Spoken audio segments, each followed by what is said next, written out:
تشکیل واحد فضایی در ارتش ایران. پرتاب موفق نانو ماهواره ارتش توسط وزارت دفاع.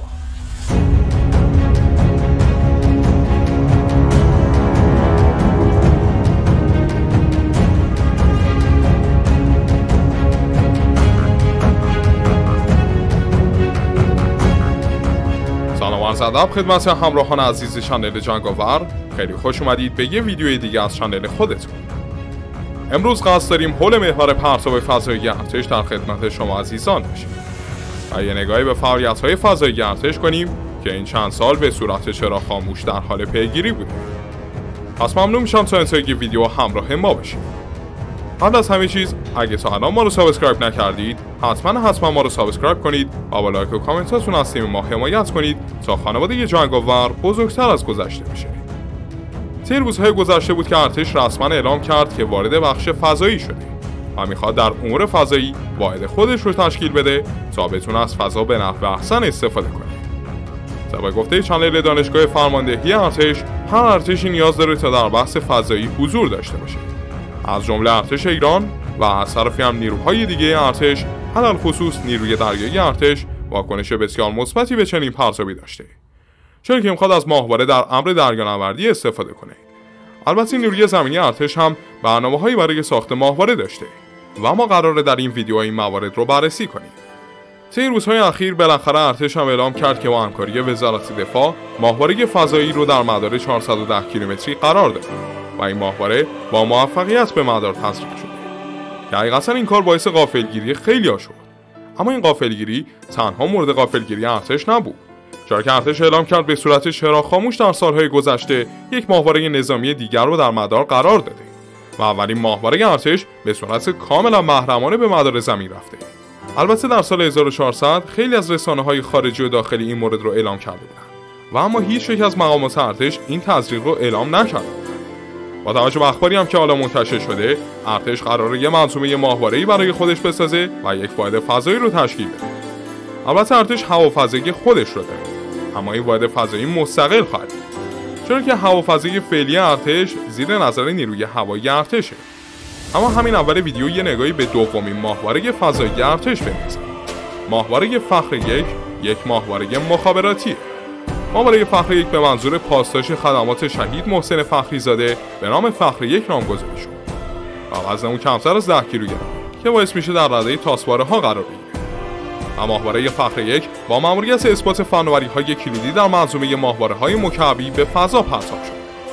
زیرسامانه‌های کلیدی به کار رفته در ماهواره فخر یک شامل راهگیری مرکزی، انرژی و مدیریت توان، ارتباطات رادیویی و دینامیک پروازه که اغلب تجهیزات اونها در مقیاس نانو ماهواره‌ها توسط شرکت‌های دانش بنیان داخلی بومی سازی شده و برای نخستین بار به فضا پرتاب میشه. ارزیابی عملکرد زیرسامانه‌های یاد شده تحت شرایط اقلیم فضا به منظور بررسی توانایی منظومه ماهواره‌های مکعبی در اجرای مأموریت‌های فضایی تصویربرداری و پایش طیف الکترومغناطیسی از اهداف ثانویه پرتاب ماهواره فخر یک به شمار رفت. این ماهواره بعد از جدایی از ماهواره بر داده‌های تلمتری رو که شامل اطلاعات زیرسامانه‌ها و حسگرهای ماهواره است رو ارسال کرد. ماهواره فخر ارتش همچنین در گذر اول فرمانهای ارسالی از ایستگاه‌های زمینی رو به درستی دریافت و اجرا کرد. این پرتاب و این موفقیت حقیقتا خواست به ما یه چیز رو بگه، اونم این که ارتش در فضا فعالیت داره که امروزه برای هر ارتشی جزء ملزوماته. اما ماهواره‌های نظامی به چند دسته اصلی تقسیم میشن که هر کدوم کاربرد خاصی دارن. اول از همه ماهواره‌های شناسایی و تصویربرداری که برای جمع‌آوری اطلاعات تصویری از مناطق حساس، شناسایی تحرکات دشمن و تولید نقشه‌های دقیق استفاده میشن. 2. ماهواره‌های ارتباطی که برای برقراری ارتباطات امن و سریع بین نیروهای نظامی در نقاط مختلف و انتقال داده‌های حساس استفاده میشن. 3. ماهواره‌های هشدار زودهنگام که برای شناسایی هشدار در مورد تهدیدات راکتی و موشکی به کار میرن. 4. ماهواره‌های ناوبری و رهیابی مانند سیستم‌های GPS نظامی که به نیروهای مسلح در تعیین موقعیت و مسیریابی کمک می‌کنند. 5. ماهواره‌های الکترونیکی برای جمع‌آوری اطلاعات گردآوری شده از سیگنال‌های الکترونیکی و نظارت بر فعالیت‌های دشمن و همونطور که گفتیم واقعاً جزء ملزومات امروزی هر ارتشی است. اما ارتش ما چند سالی هست که به صورت چراغ خاموش بحث فضایی رو دنبال کرده که این موضوع باعث میشه برگردیم به چند سال قبل. طی سالهای 95 تا 1400 نیروی هوایی ارتش چندین قرارداد رو با سازمان فضایی بست. اولین قرارداد در زمان حضور سرتیپ عزیز نصیرزاده بود که اون موقع فرمانده نهاجا بود. حتی یک دیدار با حسین صمیمی رئیس پژوهشگاه فضایی ایران، تفاهمنامه همکاری فیمابین نیروی هوایی ارتش و پژوهشگاه فضایی ایران در راستای توسعه دستاوردهای حوزه فضایی و کاربردی کردن نتایج تحقیقات انجام شده منعقد شد. سرتیپ نصیرزاده در این زمان با اشاره به رویکردهای جدید این نیرو در تعامل با پژوهشگاه‌ها و مراکز تحقیقاتی به تشریح توانمندی‌ها و نیازمندی‌های موجود پرداخته و نسبت به موفقیت‌آمیز بودن همکاری با پژوهشگاه فضایی ایران ابراز امیدواری کرد.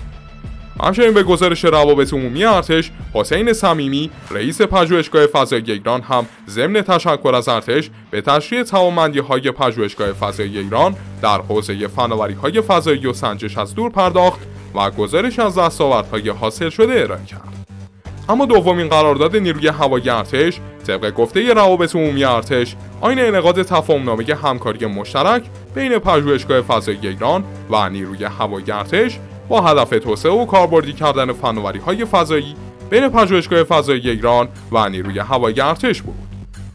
این قرارداد با حضور حسن سالاریه رئیس سازمان فضایی ایران و امیر سرتیپ خلبان حمید واحدی فرمانده نیروی هوایی ارتش و حسین صمیمی رئیس پژوهشگاه فضایی ایران برگزار شد. مشارکت در تولید سامانه‌های سنجش از دور از قبیل سامانه فرونشست، سیل و زلزله، مشارکت در تولید اطلاعات مکانی مورد نیاز کشور از جمله همکاری‌های مشترک تعریف شده در این تفاهمنامه است. از دیگر موارد این تفاهمنامه مشارکت در تولید نقشه‌های هوشمند مبتنی بر هوش مصنوعی، مشارکت در تولید سامانه بومی ناوبری مورد نیاز و مشارکت در تجاری سازی محصولات برای استفاده جامعه از سرریز فناوری‌های هوایی و فضایی. اما سومین قرارداد سازمان فضایی با ارتش که میشه بهش گفت عجیب ترین قرارداد فضایی در خاورمیانه. صنعت فضایی که بخش عمده‌ای از اون شامل ساخت و پرتاب و کاربری ماهواره هاست و قدمت اون به حدود 70 سال میرسه، همواره به سر رشد فناوری‌های جدید بوده.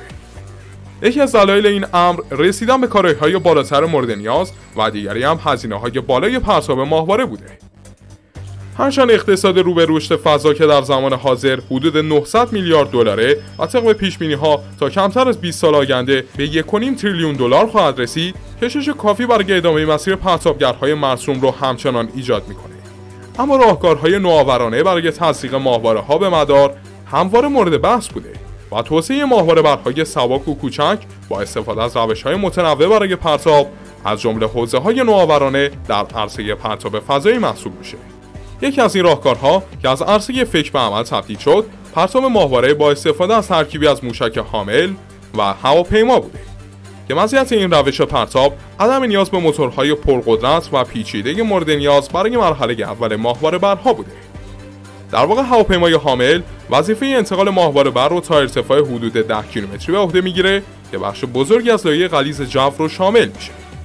غلبه بر جاذبه زمین برای رسیدن به این ارتفاع و غلبه بر نیروی مقاوم هوا در صورت شروع پرواز از روی سطح زمین تماما به عهده موتور مرحله اول ماهواره بر خواهد بود که در صورت استفاده از هواپیما به عنوان بستر پرتاب میشه با ماهواره بر سبکتر به همون مدار و وزن محمولگی یک ماهواره بر سنگین‌تر رسید.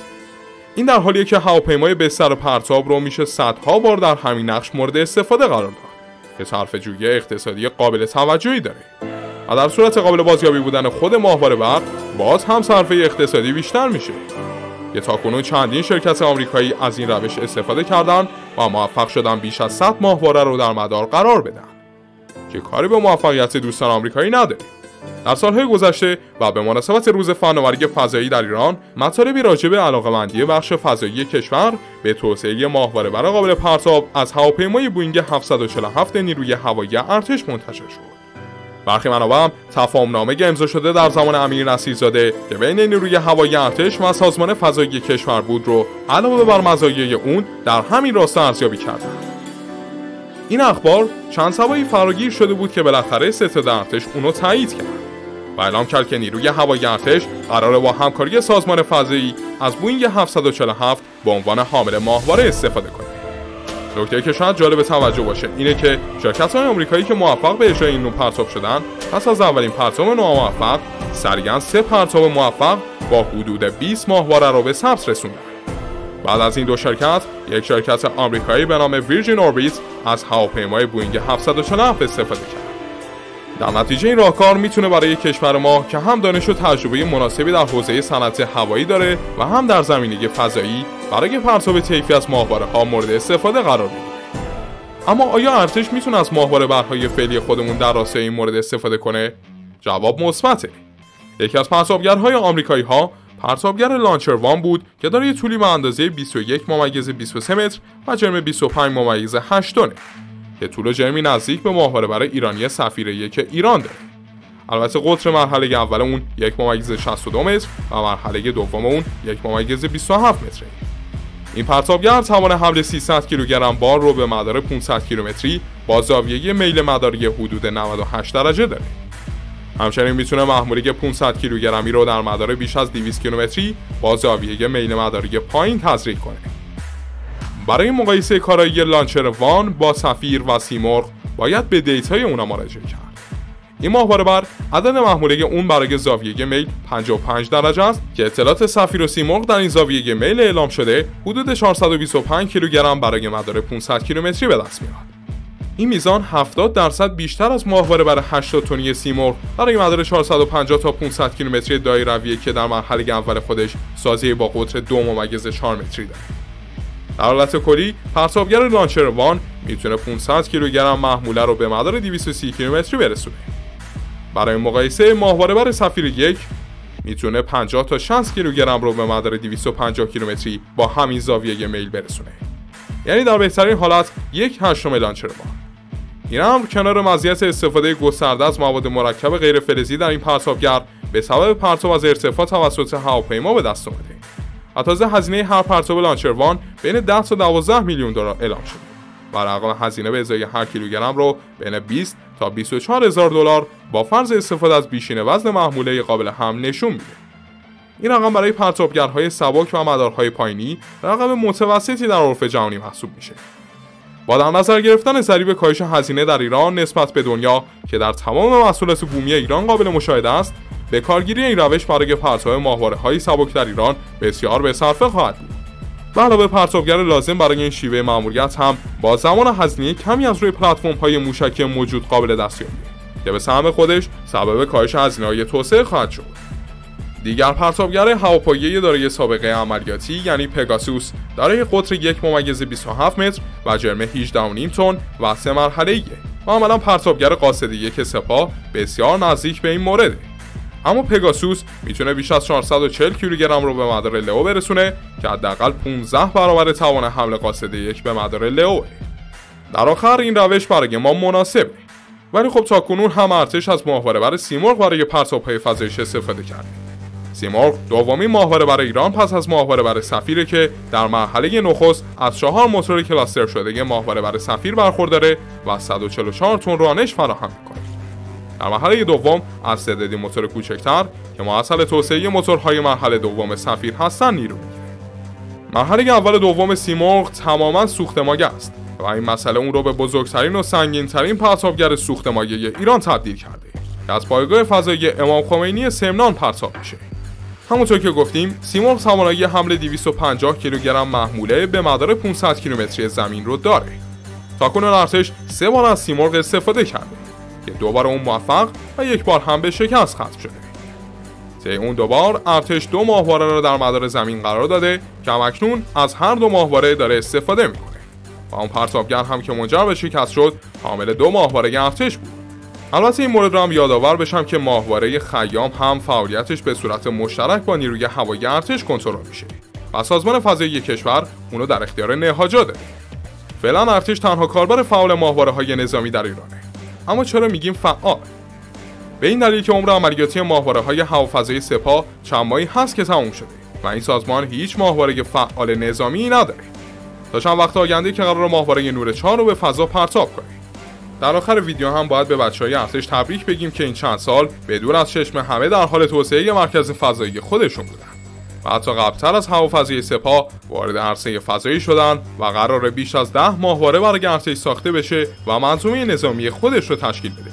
البته نیروی زمینی ارتش برنامه جداگونه‌ای برای ساخت ماهواره داره. خیلی ممنونم که همراه ما بودید دوستان. بسیار سپاسگزار میشیم که چنل ما رو داخل یوتیوب و تلگرام دنبال کنید و از اخبار و ویدیوهای نظامی جدیدتر مطلع بشید. تا قسمت‌های دیگه خداگاه و نگهدار.